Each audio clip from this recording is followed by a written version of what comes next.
Alors, l'observation des phénomènes de communication dans les écosystèmes d'information, ça vient d'une analogie que j'ai faite entre les systèmes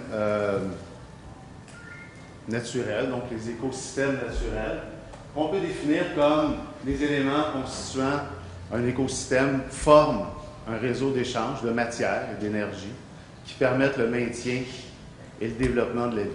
L'analogie que je tire avec les écosystèmes d'information, c'est qu'il y a là aussi un réseau d'échange. On ne parlera pas de matière, on va parler de contenu, de divers contenus, des échanges qui sont faits entre nous de façon orale, des échanges par écrit, l'audiovisuel. Et ça permet le maintien et le développement d'un espace public. Moi, je vais me concentrer, en fait, durant le projet du CRSH et du FKRSC sur lequel j'ai travaillé avec Éric Georges, mon directeur, je me suis concentré sur les écosystèmes web, parce qu'on va voir qu'ils sont plus faciles à observer.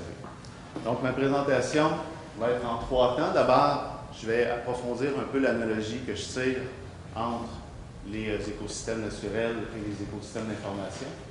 Après ça, on va voir comment on peut opérationnaliser cette analogie-là, comment on le fait à l'intérieur du projet. Et je vais vous donner quelques exemples d'applications, donc des choses des données ou des analyses qui ont été tirées suite à mes recherches et aux recherches d'autres chercheurs qui ont utilisé ces outils-là. Donc, premièrement, en termes d'analogie, un écosystème naturel, c'est un réseau d'échange entre la matière, le vivant et bien sûr l'énergie. Du côté d'un écosystème d'information, comme j'ai dit, on a aussi le contenu et bon, le terme société civile, donc l'ensemble de la société qui participe en ajoutant des informations. On a un environnement physique du côté aussi des écosystèmes naturels. Il y a un environnement physique dans les écosystèmes d'information. Donc, on parle d'un territoire donné, d'une ville donnée. On peut ajouter à ça aussi des dimensions politiques, linguistiques et culturelles. Comme par exemple, moi, je me suis penché sur l'écosystème d'information du Québec. Il y a des distinctions à faire, notamment en termes linguistiques, puisqu'on a des médias en anglais, des médias en français. Les outils d'observation, dans un écosystème, particulièrement la météo, il y a des outils qui permettent d'observer l'environnement, les thermomètres, les baromètres. L'écosystème d'information aussi a ses outils. Évidemment, c'est un peu plus difficile à illustrer, mais on va avoir des moteurs de recherche, on va avoir des sources de données qui proviennent d'API, puis on va aussi avoir des méthodes d'analyse lexicale sur de vastes corpus. Comment on peut opérationnaliser ça? Donc, cette idée-là, cette analogie-là entre les deux écosystèmes. Dans le cadre du projet sur lequel on a travaillé, on a fait ce qu'on appelle du data mining. Donc, on est allé chercher de vastes quantités de données dans notre écosystème. Et ces données-là qu'on est allé chercher ont été des communiqués de presse, d'abord pour nous permettre de voir un peu la relation entre les contenus publiés en relations publiques et ensuite ceux qui allaient donner des articles. Évidemment, les articles, et on est allé les chercher, on ne s'est pas cantonné seulement aux médias de la presse écrite, comme les quotidiens. On était aussi allé chercher, puisque maintenant les postes de radio, les postes de télévision ont tous des sites web et publient des textes. On n'est pas allé chercher les versions audiovisuelles, on trouvait ça un peu compliqué, mais on est quand même allé chercher les versions texte sur chacun des sites web. Comme par exemple, Radio-Canada, son service de nouvelles, bien sûr, il y a la radio, il y a la télévision, mais le site web de Radio-Canada est très riche en informations aussi. On est allé chercher les blogueurs indépendants, mais aussi les blogueurs reliés à des médias, pour voir comment ils commentaient l'actualité. Alors, je vous simplifie les détails techniques. Donc, on a ce corpus-là qui va chercher à peu près à chaque jour 2000 nouvelles Parfois aussi, on a observé, durant la crise étudiante, on est allé chercher aussi les fils de presse qui venaient des associations étudiantes pour pouvoir voir leur impact aussi dans l'espace public.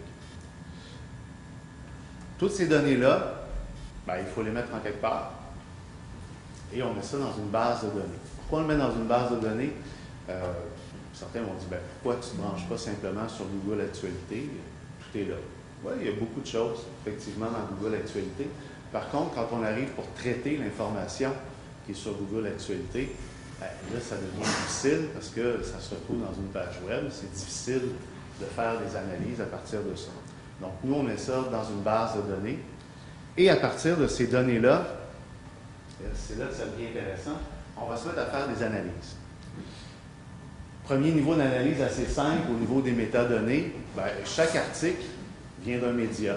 Chaque article a un auteur, chaque article a une date. Donc, ces métadonnées-là, on va s'en servir après ça. Marc-Olivier Goyette-Côté s'en est servi, entre autres, pour isoler la redondance d'informations à l'intérieur du groupe québécois, qui pourra vous en parler. On fait de l'analyse lexicale, l'analyse sémantique, c'est-à-dire que pour chacun des textes, on va essayer de voir de qui on parle, de quelle organisation on parle. Ça va nous permettre de faire des regroupements.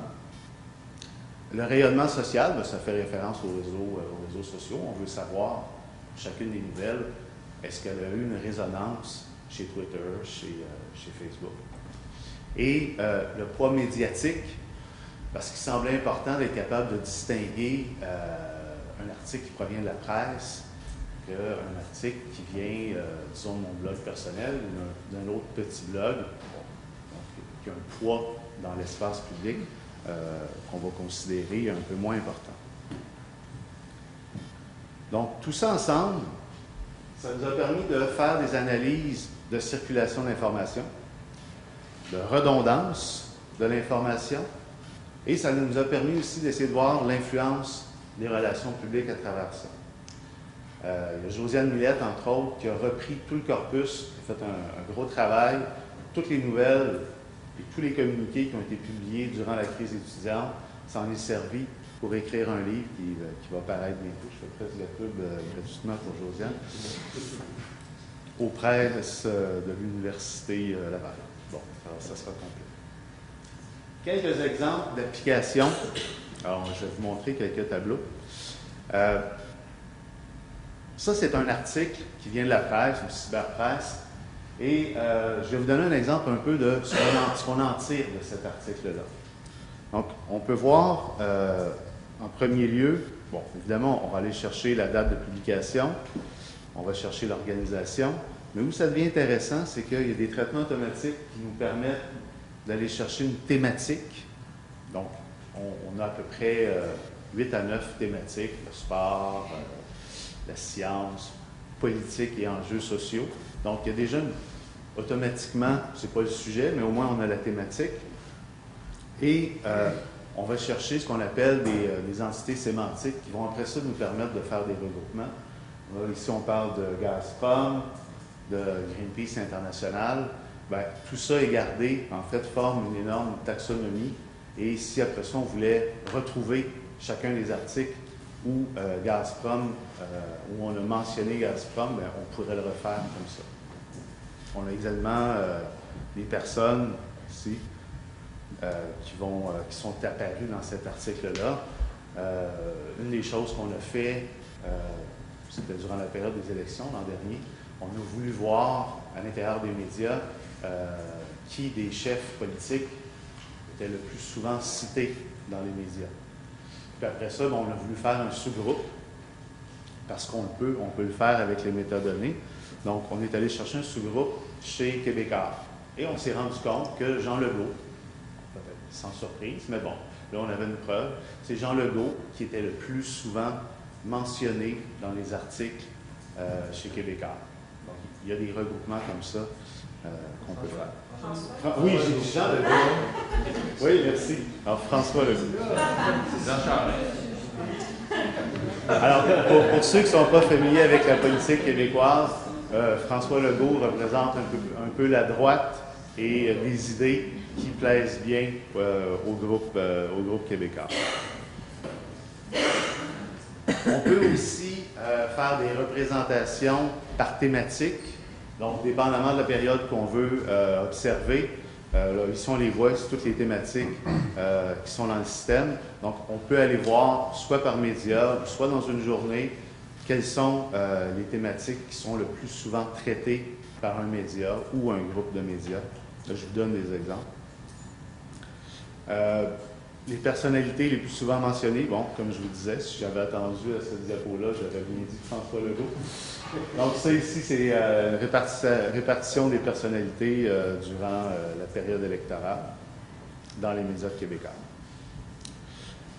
Une autre chose qu'on a voulu faire, c'est des comparatifs de médias.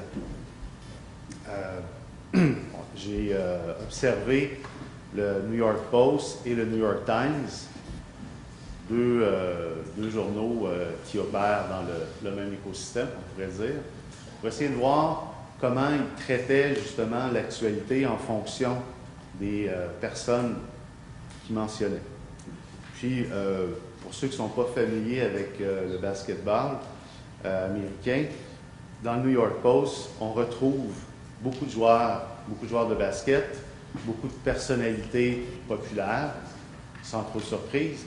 Et du côté du New York Times, on va retrouver évidemment Jeremy Lin, qui est un joueur de basket, mais on va retrouver aussi beaucoup plus de personnalités politiques. Ça nous donne déjà rapidement un aperçu un peu de la ligne éditoriale, ou en tout cas des choix éditoriaux qui sont faits en matière de couverture pour un média. J'ai parlé tantôt qu'on pouvait, bon, dans nos trois grands types d'analyse, il y avait circulation de l'information, redondance, influence plutôt des relations publiques. Ici, on a pris vraiment un micro-exemple d'une campagne d'information, en fait, une manifestation qui avait été conduite par un groupe de défense du français au Québec, qui a émis un communiqué de presse. Ensuite, on a regardé, bon, ben, quels sont les articles qui ont été écrits sur cet événement-là et quelle sorte de contenu a été utilisé. On a voulu voir, ben, est-ce qu'on peut faire une comparaison entre le communiqué de presse émis et l'article écrit dans le média. Et ben, ça a donné les résultats qu'on voit à l'écran. L'agence QMI chez Québécois avait repris en fait 54% de l'article provenait du communiqué de presse. La presse canadienne était le seul des médias qui avait dépêché un journaliste, qui forcément a utilisé beaucoup moins de contenu du communiqué de presse. Radio-Canada, ça nous a surpris, quand même un tiers de l'article qui provenait du communiqué de presse. Et Radio-Canada International avait fait une dépêche rapide, qui n'avait presque pas repris le communiqué de presse. À la décharge de QMI, contrairement à Radio-Canada, on a pu voir que dans QMI, on mentionnait le communiqué de presse. Donc, on disait selon le communiqué de presse, ce qui est assez rare normalement, parce qu'on réutilise le contenu sans toujours le mentionner. Donc, c'est une approche qu'on a testée. Ça fait déjà 3 ans que je travaille là-dessus. C'est intéressant parce que ça permet d'utiliser des corpus qui sont très grands. Puis il y a certains phénomènes, comme la circulation d'informations, comme la redondance, qui sont difficiles à observer, ou en tout cas, c'est difficile de tirer des conclusions quand les corpus sont trop petits. Donc, on a vraiment essayé d'aller chercher le corpus le plus grand possible. Par contre, il y a certains désavantages à utiliser de telles méthodes qui viennent au fait qu'on bâtit des systèmes qui sont quand même assez complexes et au-delà de la complexité du système, un écosystème d'information, comme un écosystème naturel, c'est toujours en mouvement. Ça change toujours. Les prédictions météo se font régulièrement parce que c'est difficile de suivre un écosystème. C'est la même chose avec un écosystème d'information. Les sites web changent d'adresse, les fils RSS changent aussi, il y a des nouveaux médias qui apparaissent, il y en a qui meurent. Donc, ça devient un exercice qui est difficile à faire sur le long terme, à moins que ce genre d'outil-là ait... c'est comme si j'avais un peu besoin d'une gardienne pour mon bébé, dans le sens où, à chaque jour, il faut toujours vérifier la validité des données qu'on va chercher. Donc, ça devient intéressant pour moi dans un projet de doc d'imaginer d'autres façons de le faire, mais probablement moins sur une période de longue durée où ça devient difficile justement de s'assurer la validité des données de jour en jour. Donc, ce qui s'en vient, en fait, c'est les pistes que moi j'essaie d'investiguer présentement, c'est de travailler plus sur les contenus qui proviennent des réseaux sociaux. On parlait de pluralisme de l'information qui provient en fait, dans la production des médias. Je serais intéressé de voir, par exemple, sur Twitter, quand on partage des articles, est-ce qu'il y a une pluralité là-dedans? Est-ce que les gens sur Twitter partagent toujours les mêmes articles des mêmes sources? Ou est-ce que les gens sur Twitter, justement, vont chercher des sources qui proviennent, qui sortent un peu des médias traditionnels? Donc, c'est une piste de réflexion que j'entends pour mon doctorat. Je vous remercie.